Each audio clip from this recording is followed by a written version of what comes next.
Hey everybody, welcome to Medora Budgets. My name is Monique and it's myself and Sweets, married with a whole bunch of kids, trying to figure out our future family and our finances. And today I was here to do just a quick life update, I guess, on some things that you might see differently as far as my budget is concerned. I'd like to thank anybody who's liked or commented on any of my videos, and especially those that have chosen to subscribe to my channel. Truly started this as a way to hold myself accountable, but I understand, recognize, and appreciate the community as a whole. So if you are rocking with me on this journey, thank you, thank you, thank you. If you haven't made up your mind yet, sit with me for a spell. And at the end of this video, if it's content you find valuable or enjoyable, please feel free to subscribe. I was looking at my handy dandy notebook. I have my notes written in my mini iPad, and I wanted to make sure that I stayed on track with the conversation. So I've never done this before. I'm taking a page out of Mind Your Money's YouTube channel. If you've ever watched her before, if you haven't, please go and check her out. She's awesome. But sometimes she'll do her vlogs or her Transfer Tuesdays in her car. And I just got me some coffee from Starbucks, which is really interesting because they still remember who I am. I have gone on a coffee budget, and so I'm not coming as often as I did, but I guess my order is just recognizable. So they were like, hey, Miss Monique, how are you? Haven't seen you in a while. Do you need a pup cup? Do you need a cup of water? Sweets always gets a cup of water. We always get a pup cup for my doggy Xerxes. And so that's what they thought. And I was like, nope, it's just me today.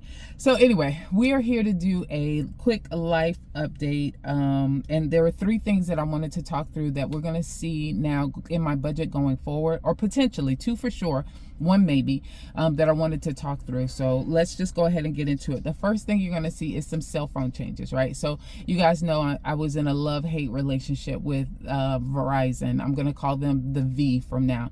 Do y'all remember the movie? No, it was a TV series when I was younger called V for Visitor. So anyway, Verizon is the V, right? So I have fallen out of love with them. We're about to break up. They've raised my rates once in the last 2 months, and then now they've cut down on a discount that they were providing, which of course is raising my rates again, and I'm pretty much done. So one of the first steps I looked at was look at my account. I have 3 telephones with them, myself, my son, and my daughter. My daughter was still under a payment plan for the iPhone mini that she has, 13 mini that she has. It was $199 left to pay on that. I went ahead and made that payment on that, so that is that's a lesser amount that now I get to pay monthly. That was $16.66 a month I was paying on that. So I went ahead and paid that off because I was planning on getting her a phone for Christmas. That was going to be her Christmas gift anyway, but I don't want to do that with V. Okay, so I did remove that, and then I removed the protection plan, which was $19 a month that I had on her line. They tried to convince me not to remove it, and even went as far as to say, okay, well, we can give you a plan that's only $7 and some change. And my response back to the little AI chat was, why didn't you give me that to begin with? Why are you charging me $19 if you could have really offered it to me for $8? But at the end of the day, I told them I declined that as well. So my bill has gone from $178 a month to $135 just by making those 2 changes. Then I was on the hunt for a phone because I did promise her a phone for Christmas. So I did go and check Amazon. Amazon has a lot of refurbished or renewed phones, but they don't have anything free. And I'm just moving up 1 step from the 113 to the 114. The iPhone, I said one. See, I'm not an iPhone user. I said 113. From the iPhone 13 to the iPhone 14, because the iPhone 16 just came out. So the 14 is a lot cheaper. But Amazon only had refurbished and renewed, and I really wanted to get one new. So I did go and check Best Buy. I do have I have credit with them, a $2,300 limit that I have not used in over a year. So I did check with them, and because I don't have any activity, and I guess they really want me to get some activity, they were offering a 0% 24 months, 0% APR for select phones, not every style, but select ones.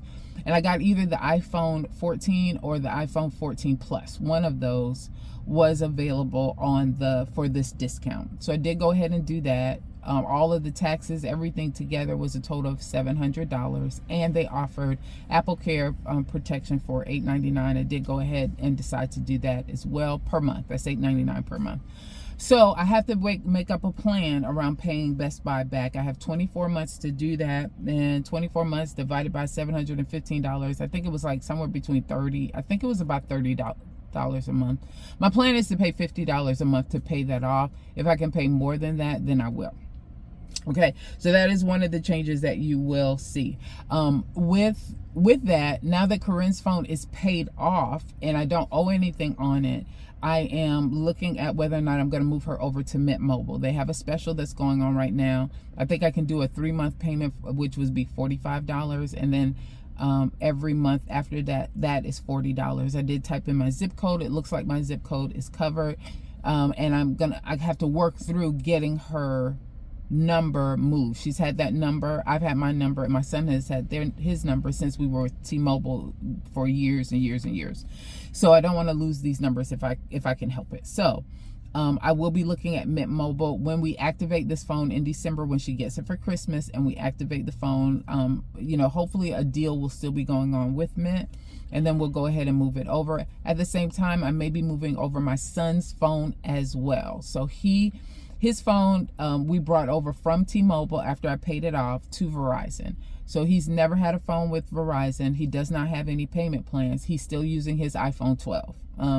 And with that, I'm getting a discount because he brought his own phone, but he's eligible for upgrade, which means I don't have any plans on his. So I may be moving both of those over come the beginning of the year, but for right now, I did go ahead and purchase her a phone. I did it through Best Buy. I have a monthly payment for that, but it's 0% APR, and my plan is to pay $50 a month, even more if I can, so that I can get that paid off sooner rather than later. So that's the first thing. The second thing is Escrow. So I went online because I've been working through the split bill payment thing for my mortgage, and I've been running into some issues, as you guys know.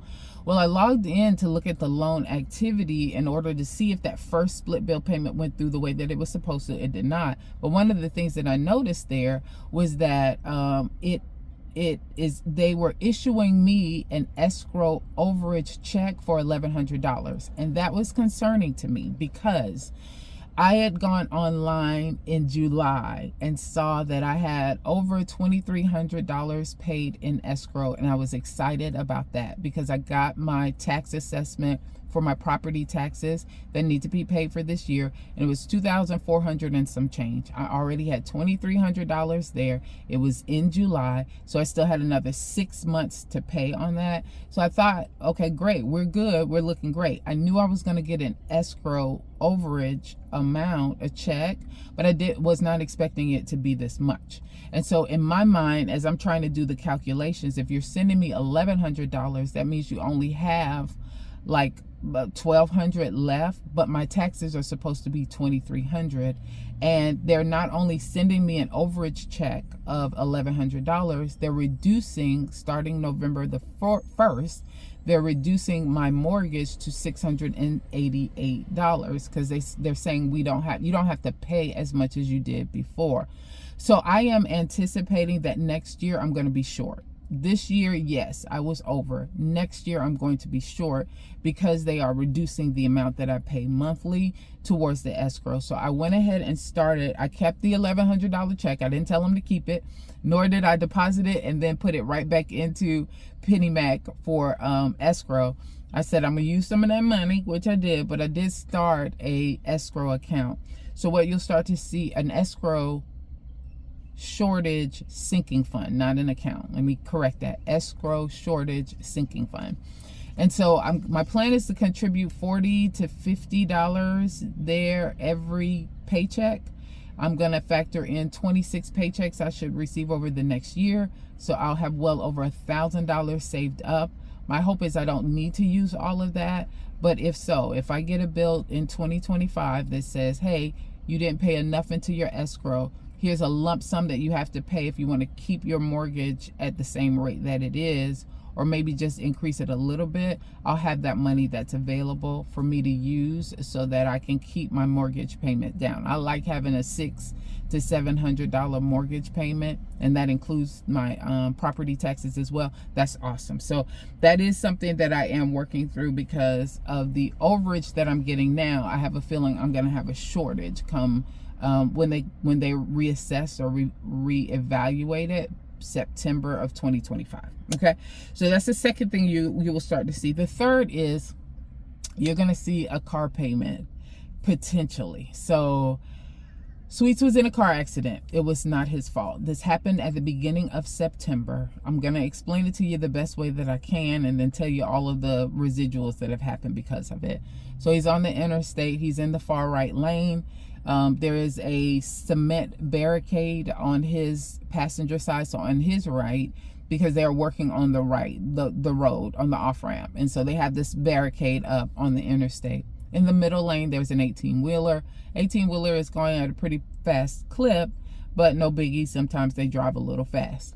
Well, the 18-wheeler did not notice that there was a stop up above, so traffic came to a standstill. The 18-wheeler in the middle lane had to hit their brakes. There was a black SUV behind them that was pulling a food truck. Y'all, I can't make this up. That was pulling a food truck. The black SUV swerved to the right into Sweet's lane. Now, and so the SUV is up here, but the food truck is behind. The food truck is now parallel to Sweet's car. The SUV swerves to the right to keep from hitting the 18-wheeler. That means the food truck swerves as well. Sweets is going along in the right lane. Food truck comes over, hits him, has him up like this on two wheels. So the two wheels on the driver's side of the car are now pinned up against the food truck, and dude just keeps on driving. So literally Sweets is beeping the horn trying to get them to stop. They finally stop, but they stayed in the car. That's not a big thing, but that it means something later on. I'm gonna get to that point. They don't really get out. Sweet sends me a text message. I'm on a conference call, and I get a text message from Sweets that says, "Hey, I was in an accident. I got hit by a food truck. I'm pinned in. I think they're sending somebody to help get me out. I'll let you know how I'm doing later." He didn't sound upset in his text message. I was upset reading the text message for sure. So I quickly got off the phone.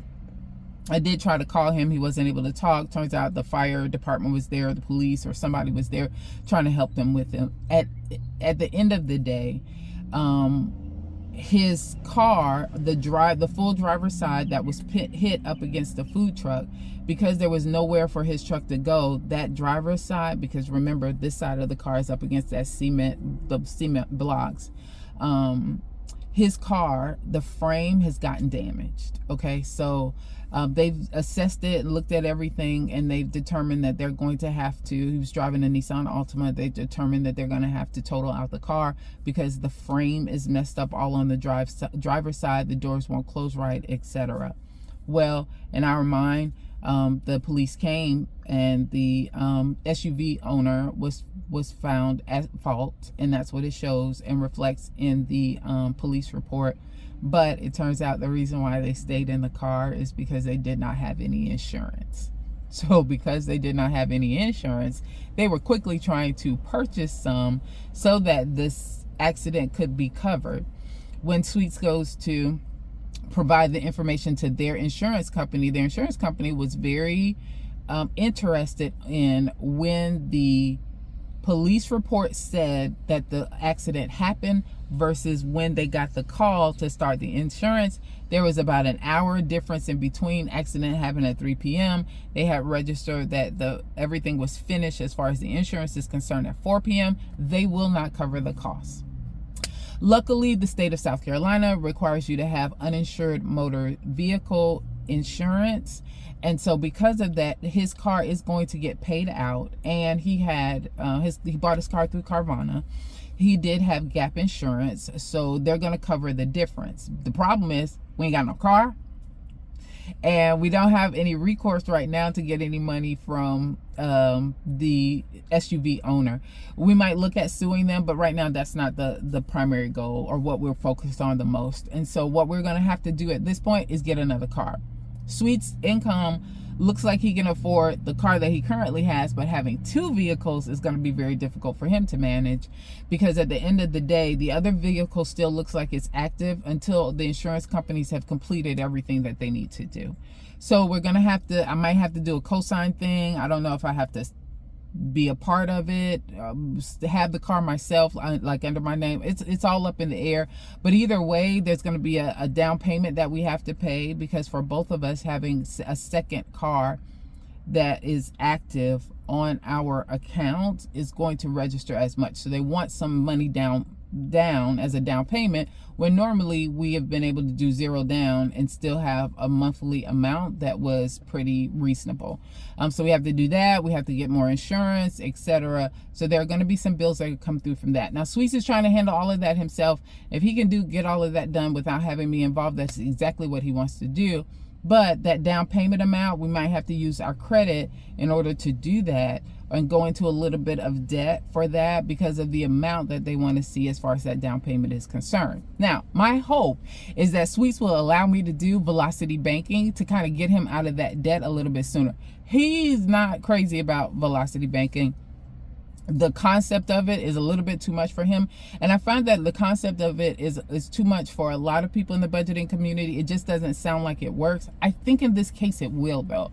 So I am still reading up on it. I've never had to use it before. I'm not in a position where I had credit card debt that we've had to worry about that. We've not had that credit card debt. We pay our credit cards off every month, so we've not had to consider it before.